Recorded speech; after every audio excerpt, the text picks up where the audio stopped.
Stay with me as we expand our knowledge with videos from all over the internet that's going to make you question reality.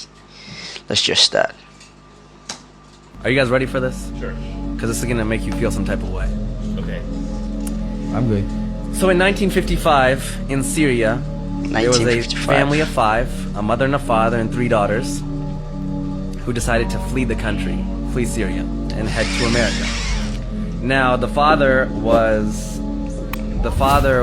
told the wife and the 3 daughters, listen, I'm going to go to America, I'm going to go to California, I'm going to get everything set up, and then 3 weeks later, you and the 3 daughters come meet me in California. So the father flies to California, is getting everything set up, 3 weeks pass, the mother takes the 3 daughters, and they head, from Syria to America. Their first flight was from Syria all the way to New York City, where they had a layover. Now when they landed in New York City, the customs said, hey, you guys are here new to America, you need to take all your hijabs off for the green card photo so that you guys can, stay in America. So the mother, being by herself, not really knowing the English language, is nervous and scared. She said, okay, she took the hijab off and took the photo, put it back on. Next oldest daughter did, second oldest daughter did. The third daughter, a 13-year-old girl named Hala Atik, said when it was her turn, hijab is part of my faith, and I don't want to take it off for this photo. And the security, they kind of went back and forth with her, and they said, well, listen, little girl, we'll send you back to Syria if you don't take your hijab off for this photo. And she said, I would rather go back to Syria, and this is a young 13-year-old girl who flew all the way from Syria to New York, in a foreign country. They're in a foreign country, she should be scared, she doesn't know what's going on. She said, I would rather go back to Syria than stay in this country if you guys are going to take my religious, rights away. Security came, management came, they put her in a back room, they made each older sister go to her separately and talk to her. They had the mother go talk to her. Then the 13-year-old girl said, I don't care who you bring back here, I will not take my hijab off for this green card photo. After 2.5 hours passed, the whole security's there, management's there, cops are there. They finally said, hey, little girl, you can keep your hijab on, you can take the photo. And I have the photo, it's a beautiful photo, it's a black and white photo. What year is this again? What was this? 1955. Now the mom is super upset at this time because she's nervous, she's missing her husband. Syria to New York is not an easy flight. And she's like, you're so stubborn, why don't you just listen to me? So they grab their suitcases and she's like pissed off at her daughter. And they run to their next gate, they miss their flight. So now this family who spent all their money, they're like, Syrian refugees, they're now like even more scared and even more worried. And the mom's like, now what do we do?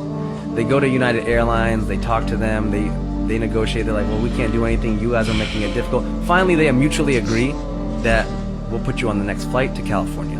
Great news. They get on the next flight. While they're flying to California, the mom is yelling at this 13-year-old girl like the entire time. Like, you're so stubborn, I miss my husband, I'm tired. They land in California, and their husband's, the father's there, and he's in tears and he's crying. And he's like, you're alive, you're alive. And they're like, why wouldn't we be alive? The flight that they were supposed to get on, American Airlines number 191, crashed, killing 295 people. It was the biggest crash in American Airlines history. God saved them. Isn't that crazy? This is the vehicle they had in the Soviet Union back in 1917. Doesn't that look like the... Yeah, it looks like the Cybertruck.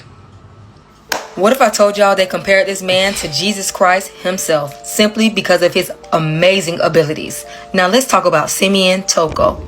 Now this man is not talked about enough, and he was born in 1918 in Angola. And some people call him the Black Jesus. And this man is known for his inability to be killed. Like, he was literally resurrected several times. He survived several assassination attempts. And why was he trying to be assassinated? Simply because he was literally healing people. He was like a prophet. He was literally doing miracle work. And he had abilities. And what they do when you got somebody that has abilities and have their African spirituality and their power, they try to do away with them. But he literally brought himself back to life after being chopped up and having his body parts scattered. Like, how? And his attackers that witnessed him getting resurrected was literally shouting, he is God, he is God. And that was just the last time anyone dared to harm him. And he also helped liberate the Congo from the Portuguese. Like, this man was just so powerful, y'all, and just did all kinds of amazing things. And You know what ends up happening to people that have that much power. But one time in the midst of one of his assassinations, he said, well, prophesied that many more like himself would come in the future. But you can believe it, you don't have to believe it, but it's really crazy, and a lot of people know about this story, and some have never even heard of him.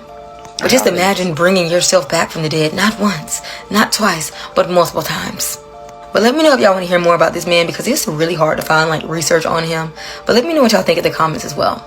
This has got to be the most unbelievable archaeological find ever made, and to this day there are still no records of who built this or how. It was found near a village along the Qiu River of eastern China, a quaint little farming town with beautiful rolling hills. One of the mountains in the region was home to a series of very interesting rectangular shaped ponds that were unlike any other in the country. For as long as anyone in the village could remember, these ponds supplied them with water for ages. Generations upon generations would use the ponds as a fresh water supply, and they would never run dry or even recede over time. They almost seemed to be a source of infinite water. They became known as the bottomless ponds, and villagers even attempted on many occasions to measure how deep they are, using the longest bamboo poles they could find, yet they could never ever touch the bottom. Then in the summer of 1992, a local villager was fishing in one of the ponds when he caught a massive 30-pounder, which was way bigger than what anyone else had ever caught in these ponds. Intrigued by this discovery, the villager made it his mission to get to the bottom of this mystery. So he convinced 3 other villagers to help him drain one of the ponds entirely, which was an ambitious project by any means. They get a hold of a basic manual water pump and get to work continuously pumping the water out of one of the ponds day and night in shifts. After 5 days of non-stop pumping, the water level had only dropped a couple feet, but they made their first earth-shattering discovery. Just below the surface of the water, on the far side of the pond, they see a set of stairs going down into the bottom of the pond. This was clearly huge. Excited, they got 4 more water pumps and rallied a few more villagers to help their cause and continued pumping non-stop for 17 more days. And they did it. They drained the entire pond, and what they found shocked not only the village, but the entire world as well. They were looking directly into an ancient man-made subterranean complex that completely defied their entire understanding of history. These are the Long Yu Caves, crafted with perfectly flat floors, enormous rooms, grand pillars, and even intricate art carved into its walls. The entire excavation revealed 24 caves in a massive underground network, 14 of which were collapsed, but the 10 that stood were just unexplainable, indicating a level of sophisticated precision in making these caves that totally rewrote conventional ancient Chinese history as they knew it. The walls had finely carved patterns, a level of detail typically achieved by only the most advanced artisans, and were even found on the ceilings, which would have been even harder to pull off, which in some areas would stand up to 10 stories tall, with a total area spanning 11,000 square feet across all of the caves, with no evidence of soot or burn marks anywhere on the walls or ceilings, implying they either did all of this in complete darkness or using some lighting method we're not aware of. Not to mention, some of these caves didn't even connect with each other, yet were perfectly chiseled with walls less than 50 centimeters thick separating them. This level of precision is borderline impossible for its time. Once again, an ancient structure so impressive that it almost seems like they had some form of advanced technology that was either lost or suppressed over time. If it even was possible with the technology available at the time, it's estimated a project like this would have taken centuries to finish. Current estimates put it at around 2,000 years old, yet there are no records of these caves anywhere in ancient Chinese history. Just like the Egyptians, the ancient Chinese were meticulous record keepers of everything they did, yet not a single account of this engineering marvel of a complex found anywhere among them. Seems to be a trend among ancient cultures to make epic shit and just never write about them for some reason. There isn't even any evidence of the people who could have built these caves. On top of that, this complex would have required the removal of millions of tons of stone, which is nowhere to be found. Such a monumental quantity of rock would have left a huge impact on the surrounding landscape, yet the region around the cave has nothing. But overall, China is no stranger to caves like these. 100 miles north, we see the Huashan Grottos, another network of 36 caves with a similar sophistication as Long Yu. Despite being a project that would have also taken centuries to complete, there are also no records of who built them, how they were built, or for what purpose. They're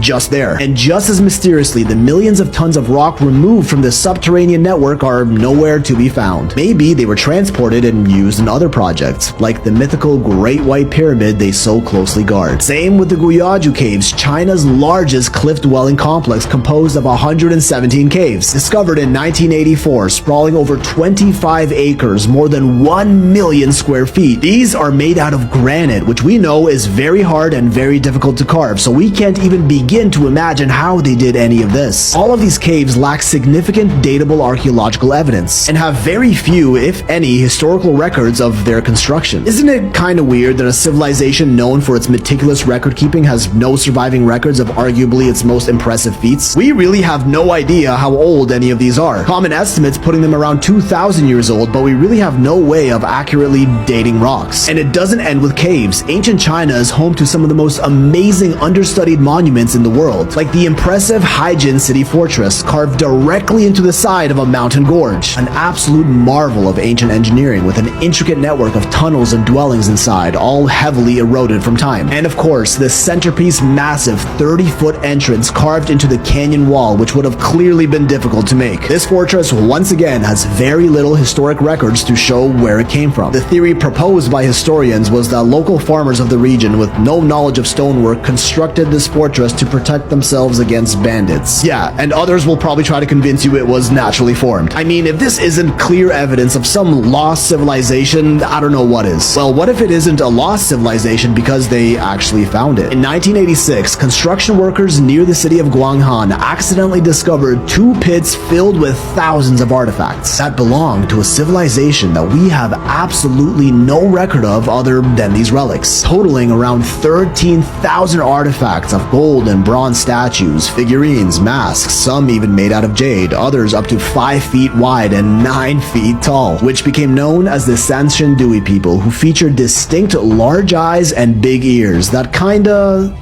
Okay, no, I'm not going there. Strangely though, these aren't similar to any other ancient Chinese culture that came after or before them, and many of these artifacts were burned and heavily damaged when they found them, almost like they've been intentionally hidden and buried, or perhaps scorched by a global cataclysm. The Sanshin-Dui artifacts have been officially dated to as far back as 5,000 years old. That's as old as the Sumerians and the earliest Old Kingdom Egyptian empires that ever existed. Did this society exist far before our known timeline, build all of these incredible complexes, and for whatever reason get erased from history? The dawn of civilization from an unknown society found in China? Man, this shit really just keeps on getting older. The key takeaway is know your rights and never sign any documents unless you fully understand what you're signing.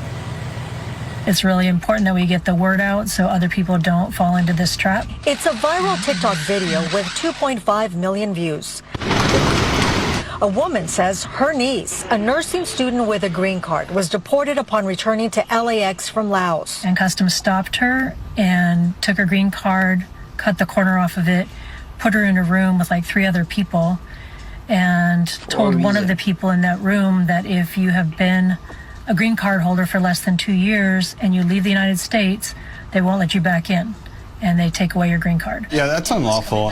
They can't do that. Jose Osorio is an immigration attorney.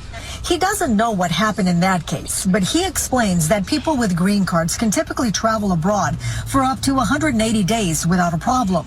However, he warns that some travelers have faced pressure upon returning to the U.S. to sign documents like this one, the I-407, which voluntarily gives up their lawful permanent resident status. They can be interrogated alone without the assistance of counsel. Because of sometimes misinformation or desperation, they unknowingly sign away their rights, and that results in the abandonment of resident status. Online, there are multiple videos warning travelers not to sign any documents. They ask you to sign the form I-407. Don't do it. What you can do is you can ask the state immigration judge. Many people sign documents without reading it. That's why I'm putting this out today. Make sure you don't sign any document. Osorio explains that customs officials are only authorized to ask 3 specific type of questions. 1, questions pertaining to their identity. 2, to show permanent resident status here, and 3 customs-related questions, which they ask everyone. For example, they may ask about bringing foreign food into the country or carrying more than 10,000 in currency. Bottom line, Osorio emphasizes that knowing your rights has never been more important. If you don't understand it, don't sign it. Good advice. Only an immigration judge can take away a person's resident status. But again, if a traveler's at the airport and they sign a document that they don't fully understand, there's very little that can be done about that. I'll send it back to you guys in the studio. How about BRICS? You know, the BRIC states, there are like 6 of them, and they were trying to destroy our dollar. They were going to say, you know, they wanted to create a new currency. They probably wanted to use the yuan. China, they wanted to use the yuan.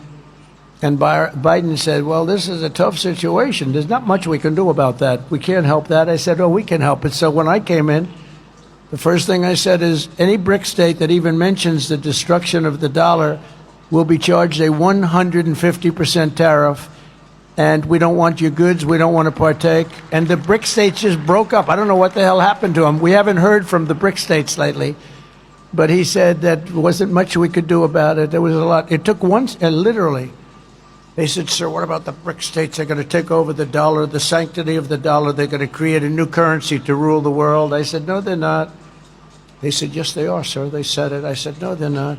Tell them 150% tariff, plus we're not going to do business with them. And that includes China. We've launched the largest deregulation campaign in our country's history. For every one new regulation, I've directed that 10 old regulations must be eliminated. And with courage, I will say, in my first term, we did more deregulation than any president in history by far, not even close. Still falling for the temporary structures narrative? Oh, goodness, of course you are. So anyways, check this out. The mainstream narrative will tell you these megacities were just a bunch of plaster-covered hay bales built by a bunch of pilgrims. Hell, I've even seen the claim that, get this, many were built with stucco and then painted with compressed air squirt guns for quickness. World's fairs, entire cities fully powered by free atmospheric energy, complete with massive impossible structures, weren't temporary buildings. But rather, technology, remnants of the old world they were actively erasing. Eventually, all torn down like it was nothing. Baby farms and all. But why destroy these grand buildings right after showcasing them? Oh, right, because they were never built in the 1800s. And they were in a bunch of plaster-covered hay bales built with stucco and then painted with compressed air squirt guns. The women of Rothschild, which sort of revealed the maniacal desire that the Rothschild family had to maintain their fortune and their power in the world. A desire that was so maniacal that they practiced family incest. That is just undeniable. It is a fact, okay? And allegedly, they did this only until it was no longer socially acceptable. Right up until the late 19th century, you guys, right before we get into this family. It's just amazing. They said no more. And what's interesting in this book is that Natalie Livingston documents that the reason for this is the original Rothschild, Mayer Amschel Rothschild's will. She says, quote, it goes back to that will. In it, Mayer Amschel Rothschild said that nothing was more important than the family, and that meant at any cost. It was about preserving the unity of the bank and the integrity of the name. There's no question endogamy can't have been great. For example, there's an enormous amount of mental health issues that ran in the family. I can't believe there's not a correlation between endogamous matches and the issues of mental health.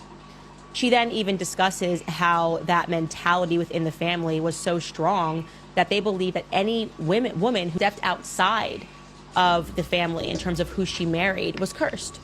Like, you are cursed because you did not marry your cousin, brother, uncle, whatever it is. So, of course, your brain wanders and you begin to think naturally in this story, why did David de Rothschild pluck up Macron? A guy who his colleagues said did not even know what EBITDA was, and yet David Rothschild moved to make him the youngest managing partner in the bank's history, okay?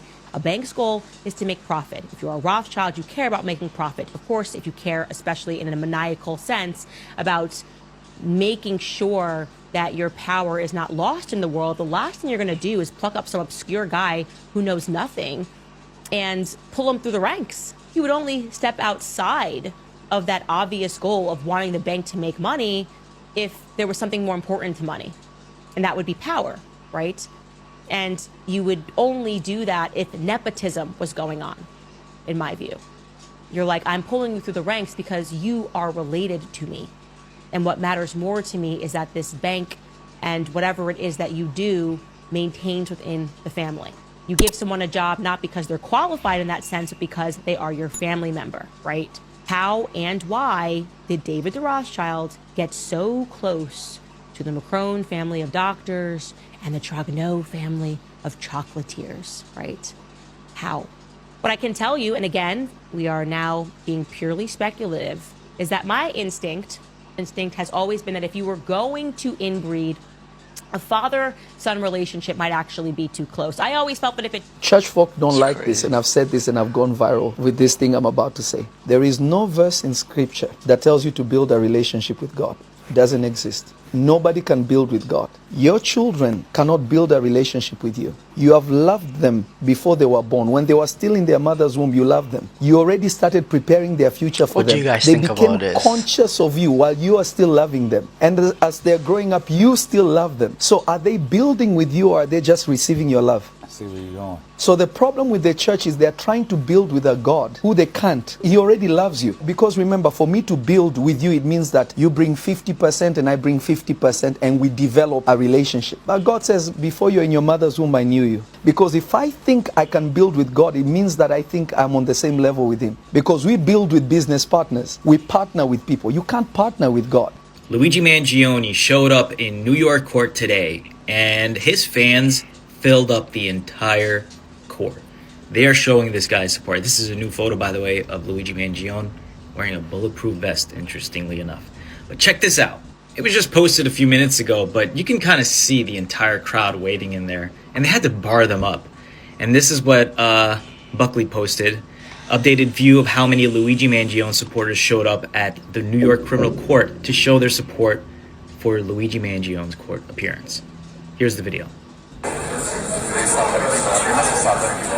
I don't know. What do you guys think? For me, honestly, I don't think Luigi Mangione did it. I don't think he's the guy. And I want to know what you guys think. If there's any fans out there or people who are doing research on this, like, what do you think about this whole situation? He has fans that support him. I'm not going to say anything about that, but I want to know, like, what you guys think, because I still don't think this guy did it. It's just me. Let's just say Russia has some of the craziest stories. Wild. Some old Earth there. But there's this lake there called Lake Baikal. And it is, I found this out, the deepest freshwater lake on Earth. How deep? Over 5,000 feet deep. That's almost 2 miles. Maybe. I don't know. That's crazy. 5,000 feet. Yes. How big is it? It's huge. Okay. You should look it up. It's crazy. You could just be on a boat. You're going to hate this lake even more. Good. Let's go. What is down there? You're about to find out. No. 1982. Okay. This is a classified document that got released to the public in 2000. Was it 2000? Yeah, 2000. And it was in the Soviet government, like a classified document. So these Soviet divers in 1982 were doing these diving routines or whatever in the lake, in Lake Baikal. And they're down, was it 52 meters or something? 50 meters, 164 feet down. And then all of a sudden, out of the depths, they said there were these 6 humanoid creatures. Wow. And they described them as wearing these tight, metallic-looking suits, 9 feet tall, and wearing like these like weird jelly helmets. So they're just floating in the water. They just come up as they're they're like here, and they just come up. Scariest possible thing you could see at that moment, for sure. And what these divers decided to do, apparently, as like a what the heck is that? They like had a net or something, and so they tried to catch one of them, and then like all these things did something to where it caused this force field and shot all these divers up to the surface like almost instantly. They all got the bends. Oh no. It was 7 divers. 3 of them ended up dying. Oh my gosh. And then the rest were basically silenced from ever speaking about what happened. Why? Because they were so traumatized, or they were the No, it was bends, classified. Oh, I see. Like so, like it was like the Soviet Union did not want anyone to know what they saw. So who was this team? Who like just these Soviet Navy divers? They are from the government, the Soviet government. And they were down there, and these humanoid creatures came up, tried to catch one, and then they just like got shot up to the surface. Strange. That's terrifying. Do you think that's the first time they ever went down there? No. I was gonna say because that seems like a test, almost like let's send these guys down there. There's reports even today of craft coming out of the lake, like in orbs and stuff coming out of the lake, and also people constantly disappearing around the lake, which would make sense. It's a huge lake. I mean, ginormous, and it's in Siberia. It's very remote, and it's one of the deepest lakes. It's typically frozen the good majority of the year, but apparently, I think this was a story too from the same lake. Like it's so big that they're actually able to test submarines within it. Really? And this one submarine on their sonar picked up these objects. I think it was actually 6 objects that were coming towards them at like, they said it was like 400 miles an hour. And so they turned and it like matched the path of the submarine. And they're watching it on the screen. On the sonar. It was like in a formation. Yeah. And they're like, go up. And so the submarine breached, right? They came up to the surface, and then they used the, what do you call it? The little telescope thing? I forget what it's called. The thing that they look out to see the surface. And these things just popped up out of the water and just shot off in the distance. Have you ever noticed all of the dust in the word industry? How about the word low in the word clown? There is actually a purposefully constructed code behind language that is not taught by schools. Why do we say the word delightful? A D prefix means to take away or to not be. We should just be saying lightful instead. Yeah, right. That would actually make a lot more sense and would be more efficient, requiring less letters and effort to express the idea. When we are happy, we feel weightless. When you're happy, you are feeling light, right? So if we say delight, according to the rules of language, it actually means heavy or dark, which makes no sense at all. The word delightful is a contradiction. So if you'd like to add some diction to your vocabulary, instead of unwittingly contradicting yourself every day, head on over to Add Diction to Language on this day to uncover more about the secret code of human language hidden in plain sight. One of the closest physical links that we have to this wild ancient past is the Sumerian kings list. The list was a record of names of kings who ruled over Sumer and the surrounding regions, along with the length of their reigns, with the longest being over 28,000 years. And some of these kings were said to be the Anunnaki, or those who came down from heaven. Anunnaki in Mesopotamian mythology are often depicted as gods who played a central role in the creation of humanity and shaping the world. In Sumerian mythology, the Anunnaki are considered to be the offspring of the sky god Anu, or the supreme god, and the earth goddess Ki. Cancel all the plans you have for 2025 because The Simpsons has already predicted the future. Okay, I know some of you are going to disapprove of this, but I decided to ask ChatGPT which Simpsons predictions will come true in 2025, and I was surprised by the list it gave me, especially by the first prediction. Now, before we unravel this list, let me show you what The Simpsons has already predicted, because I'll be honest, I severely underestimated just how many times they were actually right. In 2002, The Simpsons portrayed an unusual scene with Donald Trump and the King of Saudi Arabia laying hands on a large orb. In 2017, this footage resurfaced when this exact scene came into fruition. If you're already stumped by that, what The Simpsons predicted about Donald Trump is going to leave you speechless. It's no secret that Trump wanted to be the president of the USA, even back in the 1980s, before The Simpsons even existed. So when they predicted that he would achieve this goal, some would argue it's not even that impressive. However, back in 2000, before Trump was even president, The Simpsons animated this iconic sequence with Trump waving to his supporters on an escalator, which, scarily, in 2015 would be repeated to the exact detail. Even more difficult to explain, and just remember this was written back in 2000, is when Homer shrinks and climbs into Trump's hair, and it is here where he sees many things, and one of them being a sign that says Trump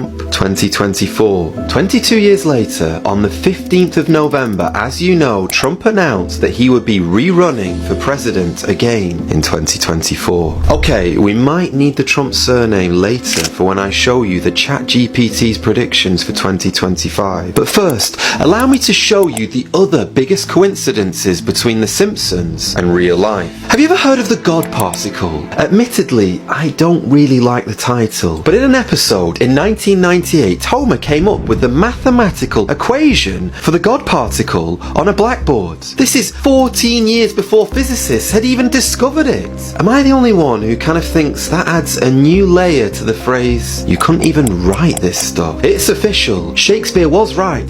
The world's a stage. In 1995, The Simpsons showed a London landscape with Big Ben, Tower Bridge, and in the exact future location, the Shard. In case you're confused, the Shard was actually only built in 2012. Then in 1992, the show came up with the idea of a baby translator, which in 2013 was invented in real life. Okay, now watch this clip very carefully, because in 1998, The Simpsons showed their viewers the iconic 20th Century Fox logo. But just notice, at the bottom it says, a division of Walt Disney & Co. So you tell me, how did they know that 21 years later this would really happen and Disney would buy 20th Century Fox? I'm not gonna lie, this next one really messed with my head. All the way back in 1998, in a Simpsons episode called Lisa the Skeptic, Lisa shows her list of names for who she predicts will be the future Nobel Prize winners. And if you look closely, one name mentioned was Bengt Holmstrom. And then, who should be the 2016 Nobel Prize winner? You guessed it, Bengt Holmstrom. Speaking of lists, what do you think was on the list of The Simpsons 2025 predictions according to ChatGPT? Well, I can't wait for your opinion on this, but some of you I know still need convincing that this isn't anything more than just one big coincidence. And guys, I'll be honest with you, as you know, like most of the first parts of my videos, I'm only doing this just for entertainment purposes. That being said, the 2010 episode Boy Meets Curl was a very accurate prediction. In it, the US men's curling team wins gold and Sweden wins silver. This would later happen in 2018. And although it is a little bit more difficult to explain, I do believe some of these predictions are actually just copied by the mainstream media to gain more publicity and thus gain more viewers. If you need proof of this, take a look at this 2012 Simpsons scene where we see Lady Gaga at the Super Bowl during her halftime performance. Are you trying to tell me that Lady Gaga wasn't aware of this in 2017 when she was posing in the exact same way, just like how The Simpsons had portrayed her in cartoon form? I also believe that Miley Cyrus copied Homer Simpson's visual wrecking ball sequence, which was aired back in 1994. But again, you tell me, does the 2013 version by Miley actually have zero connection? Because I do fully admit I could be reaching here. But let's face it, this dragon scene from The Simpsons must have given some kind of inspiration for this scene in the Game of Thrones. And I am confident that this fashion parade in 2021 was a collaboration with The Simpsons. But again, I do find it a little curious that Anne Wintour, who was spotted here with the most famous woman in the world at the time, I find it interesting if she was also in on the plan. Okay, are you ready for it? Here is the list of The Simpsons predictions that ChatGPT predicts will happen in 2025. By the way, I hope it goes without saying that I am not claiming that any of these things will come to pass. Even ChatGPT itself said that this is just merely speculative. So, without further ado, Simeon Toko was a black African man born in 1918, and he had superhuman abilities similar to Jesus Christ. He was healing people, and he even summoned cherubim and seraphim angels to help defeat the Belgian army. But then the elite powers do not want the world knowing about this man because he was the first of many more Messiah-like figures to emerge. In the 1960s, Simeon Toko said more people like him would come and that the elites wouldn't be able to stop them. It is believed Simeon Toko was the first of the 144,000 described in the Bible. He was healing people and performing supernatural miracles. Some of the superhuman qualities Simeon Toko had was regenerating back his flesh even if he was completely eradicated. One time doctors heard of the rumors of his mystical abilities of being immortal and they removed his heart surgically to see if it was true. He woke up from the operating table saying, "Why are you persecuting me like this? Give me my heart back." This left the doctors completely shocked. Simeon Toko was reaching people with his message and the cabal attempted to silence because they found out he had Jesus-like abilities, but no attempts on his life succeeded and he just kept coming. This is not a fact, just a theory. Just a theory. And in 1988, BlackRock was formed. In no time at all, Larry was making bank. In just 5 years, BlackRock went from being worth $5 million to over $8 billion. However, it wasn't all smooth sailing. During this time, a power struggle would emerge between who would control BlackRock's future, because Fink wanted a bigger piece of the pie. He didn't want to share his plans for world domination. So in 1995, he would pressure one of the co-founders, Schwartzman, to sell their stake in BlackRock for $250 million. A stake that would now be worth over $12 billion alone. But after these power games, Larry Fink's path to world domination was unstoppable. Larry Fink became more and more powerful over the next decade, but this still wasn't enough for his ambition. Now earlier on, I mentioned a ticking time bomb that Fink helped create in his early days at First Boston. Well, this time bomb was now ready to explode, and in 2008, the worst financial crash since the Great Depression struck the world. Traders say this is the craziest day they have ever seen in these markets. Veteran traders saying they've never seen anything like it. The movement in oil prices so fast. The most serious recession in decades. And that means life, as most Americans know it, is about to change. And the best part is, this was all under Larry's control. Larry Fink's mortgage-backed securities had been the fuse all along. And because Larry Fink knew the 2008 crash would happen, BlackRock's focus on asset management sealed them from the crisis. In fact, this disaster was an opportunity for Larry Fink, because Larry was the only man on Wall Street who could fix this crisis. And so with Larry's personal connections with the Treasury Secretary Timothy Geithner, BlackRock secured an uncontested contract to manage the assets of multiple banks that crumbled during the crisis, exploiting this disaster to become the most powerful man on Wall Street. But still, this was only Wall Street. This still wasn't close to world domination. Are you a homosexual, Clay? I am. Yes, Mr. Trump, I am. No, is that true? Yes, it is. Okay. So you don't find Dollar very attractive then? No. I mean, and you don't find Felicia very attractive? They're beautiful women, but they're not my thing. All right. That's why they have menus in restaurants, you know? I like steak, somebody else likes spaghetti. That's why they have menus in restaurants. Agree? Mr. Trump.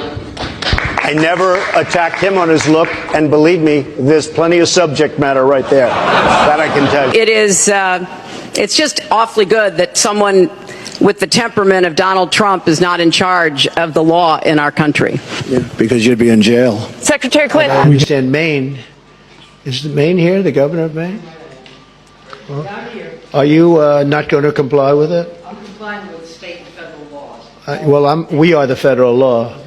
Well, you better do it. You better do it because you're not going to get any federal funding at all if you don't. And by the way, your population, even though it's somewhat liberal, although I did very well there, your population doesn't want men playing in women's sports. So you better comply because otherwise you're not getting any federal funding. See you in court. Every state, good. I'll see you in court. I look forward to that. That should be a real easy one. President, overall, South Korea has done 5 times more tests than the U.S. per capita. Why is that? I don't think that's true. That is true, and you said this morning. South Korea's testing was 11 per 100,000, and we're at 17 per 100,000. So are you going to apologize, Yahoo? That's why you're Yahoo, and nobody knows who the hell you are. Go ahead, let's Based go. on the numbers I've seen, that's why nobody knows who you are, including me. Go ahead. Why is it that people are successful? It's simply this. In the Bible it says, "From them that to them that hath shall more be given, and from him who hath not, even that which he hath shall be taken away."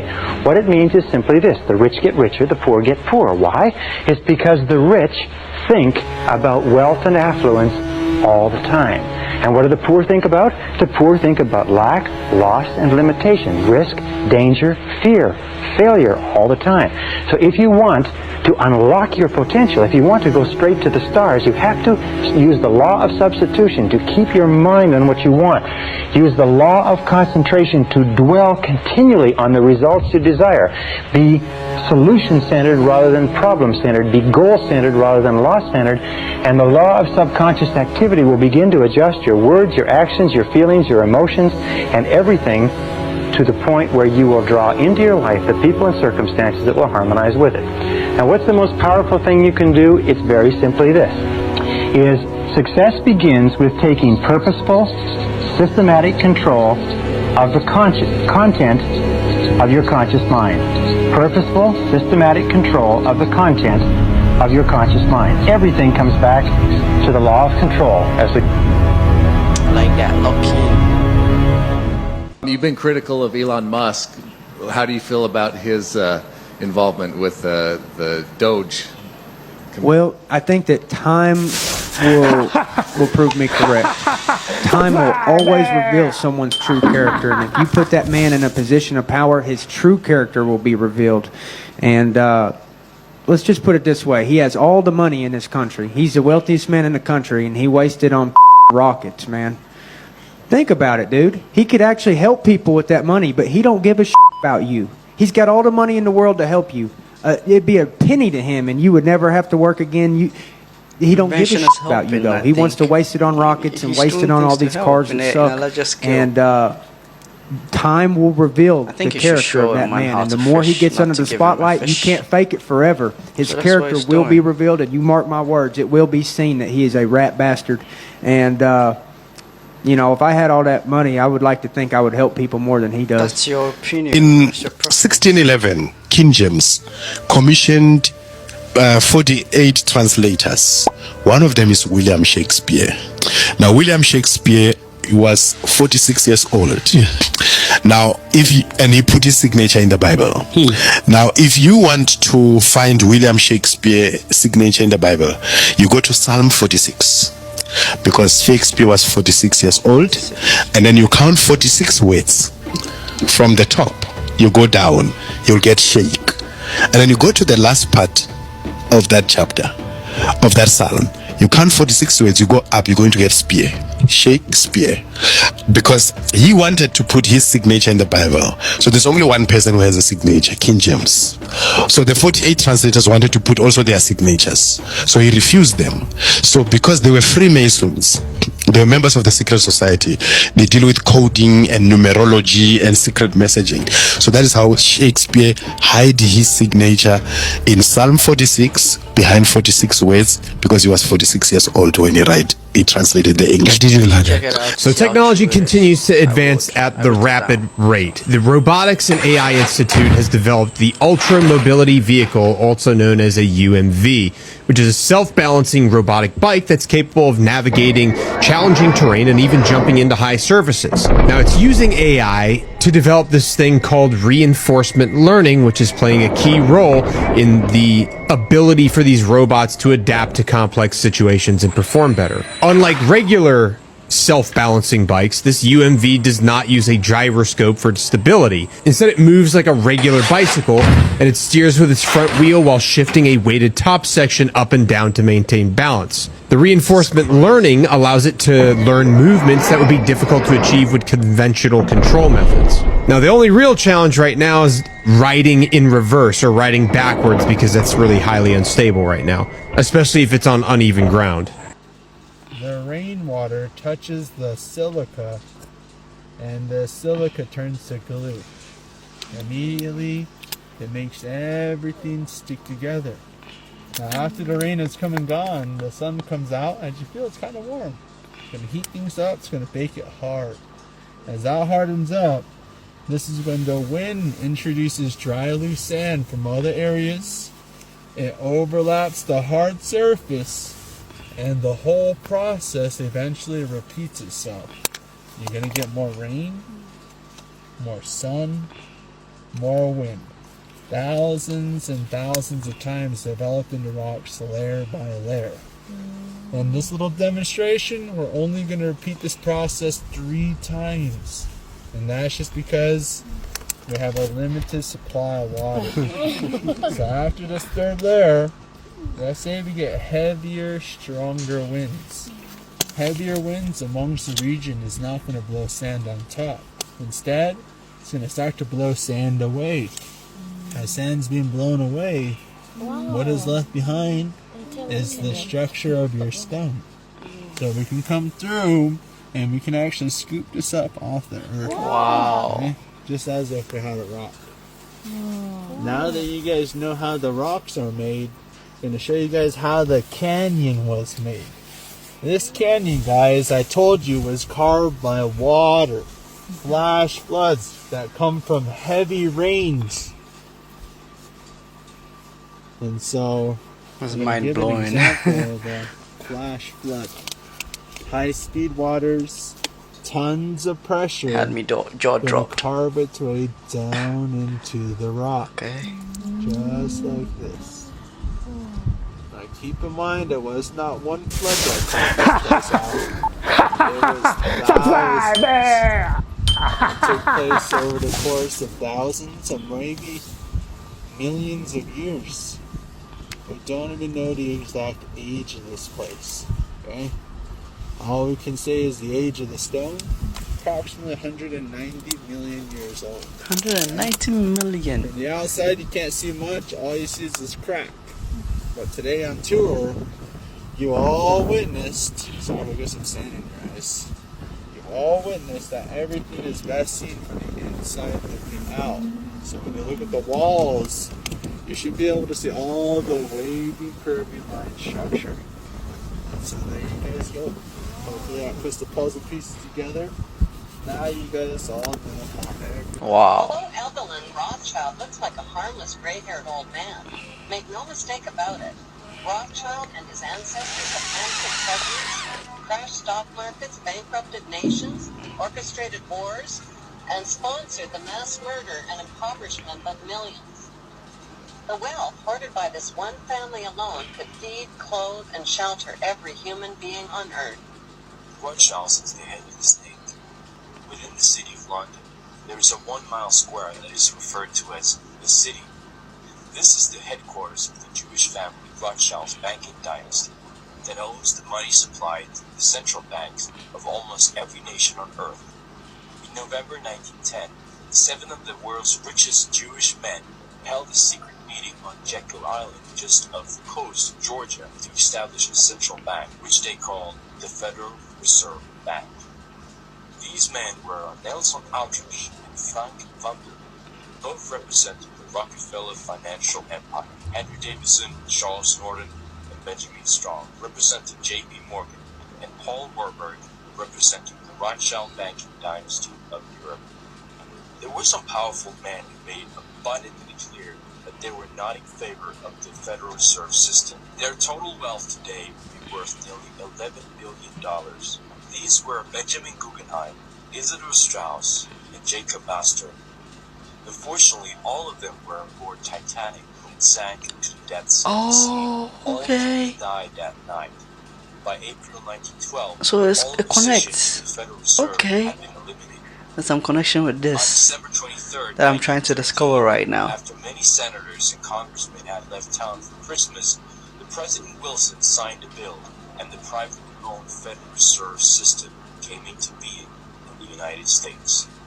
After Woodrow Wilson had signed the Federal Reserve Act, which gave private interests control of economic power in 1913, he said, Wow. I am a most unhappy man.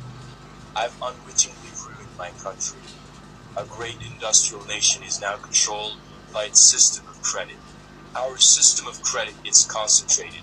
The growth of the nation, therefore, and all our activities are in the hands of few men. We have come to be one of the worst ruled, one of the most completely controlled and dominated governments in the civilized world.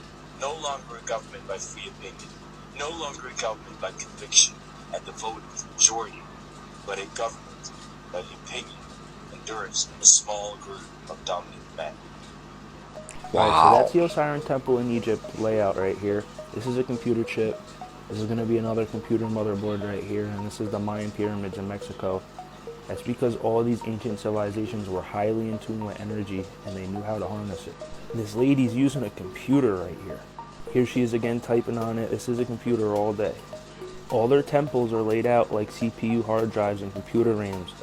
You can see right here these dots on the inside of this blueprint. That's going to be the capacitors inside your computer board. So again, these are 4 temple blueprints back to back to back. These are all ancient electrical grids. You can see right here on the side of the temple, you got these cylinder columns right here. These are capacitors, right? They store electrical energy in the temple. They're going to be the same capacitors that are on all your circuit boards right here on the left and up here on the right, the 3 of them next to each other. All their temples were laid out using sacred geometry, harmonic resonances, and magnetism, okay?